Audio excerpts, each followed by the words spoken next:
It seems like only yesterday that President Trump was in the White House complaining about having to sign a thick volume of an omnibus spending bill that had everything in it, including the kitchen sink. But we're back at it again, with Congress up against a September 30 deadline, and yet again going forward with a continuing resolution rather than a real budget. We welcome now someone who's been trying to change all that. He's Senator David Perdue, Republican from Georgia, coming to us from Capitol Hill. So, Senator, welcome back. Good to have you here. Thank you, David. You've spoken out on this. You've written about it in the op-ed. Explain to us what the problem is, and we'll put up a timeline while you're talking about exactly how we got from March to this point.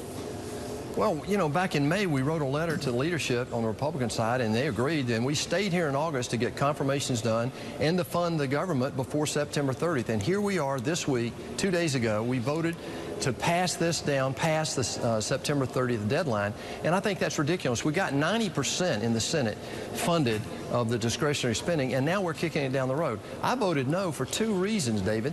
One is it's totally irresponsible. People in the real world can't do this, but this is a release valve that Congress has used 184 times past deadlines.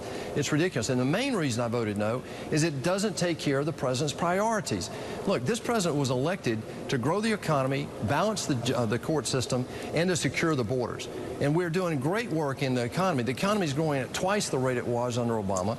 The court system, we've nominated and confirmed 68 federal judges now. That's historic. I think 1 out of every 7 federal judges now have been nominated and confirmed under President Trump. So the one thing that's missing is securing the border. And this is a national security issue. It's ridiculous. And the president's fed up, basically. And you know, frankly, so am I. So, Senator, as we say when you come on, you were CEO of some big companies. I mean, you've done that job.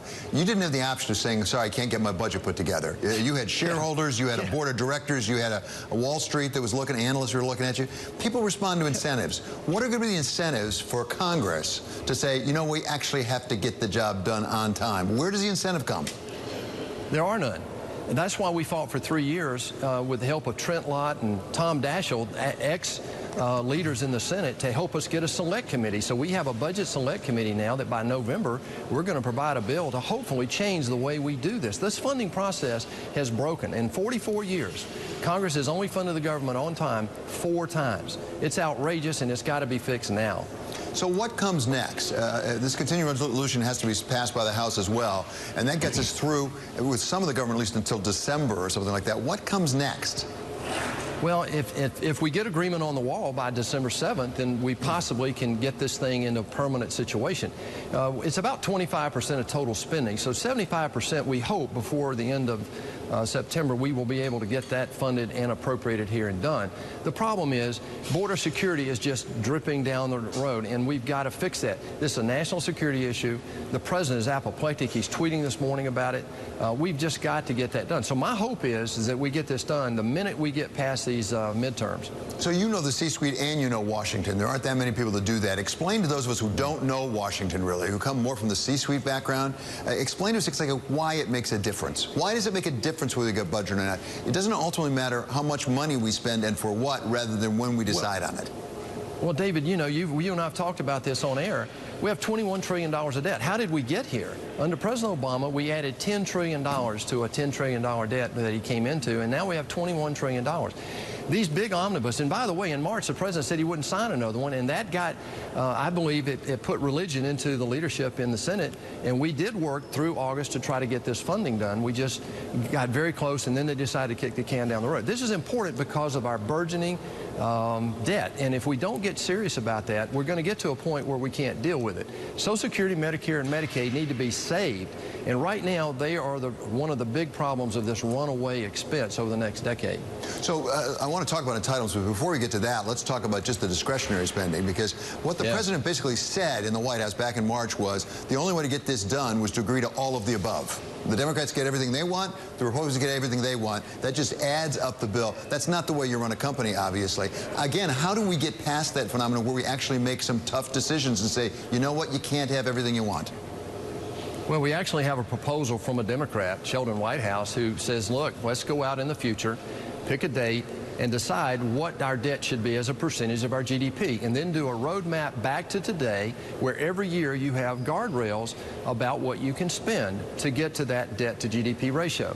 I support that. That's what businesses do. In business, you don't have the opportunity to not face the tough decisions. Unfortunately, in Congress, you have a release valve, and this is insidious continuing resolution.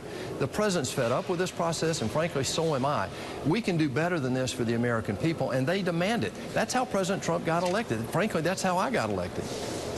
And we've been talking mainly about discretionary spending, and and there's a lot of money that's spent that's discretionary. There's a lot more money that's basically locked in. It's the entitlements you talked about. It's Social Security, it's Medicare, Medicaid. We don't even hear people talking about that for the most part. I mean, the last presidential election, neither candidate said we're going to have to address this issue. Is there any political incentive with your constituents to address it? Do the people of Georgia care about this? Absolutely. When they realize that the Medicare Trust Fund, this is the trust fund now that backs up the Medicare payments to people who need it desperately, runs out of money in 8 years. Social Security is in 12 years. And when that happens, you'll see the crisis. It'll be on the streets. People will be up here with pitchforks talking to their congressional representatives. Look, this is a serious issue. The world knows it.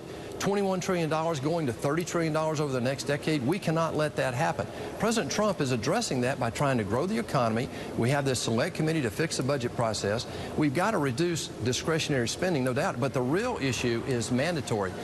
We spend $4 trillion running the federal government. Only $1 trillion of that, a little more than $1 trillion, is discretionary, 25%. In the last decade, we borrowed 35% of what we spent. And what that means is that every dime we spend in discretionary spending is borrowed money, David. That's military, VA, and all discretionary domestic programs. And yet at the same time, Senator, let's be honest, we got an election coming up November 6th. Is this going to be a major issue in any of the congressional districts or the third of the Senate? You know, I hope that the economy will be the issue, because what we've done is turn the tide here. Under President Trump's agenda, we are growing the economy, and what we focused on was regulation, energy, taxes, and Dodd-Frank. And oh, by the way, we have released $6 trillion back into this economy. And by the way, we haven't seen the real benefits of all that yet. The tax thing is just really beginning to kick in. Right. Okay. Thank you so much, Senator. It's always great to have you on. That's Republican Senator David Perdue of Georgia. Alex?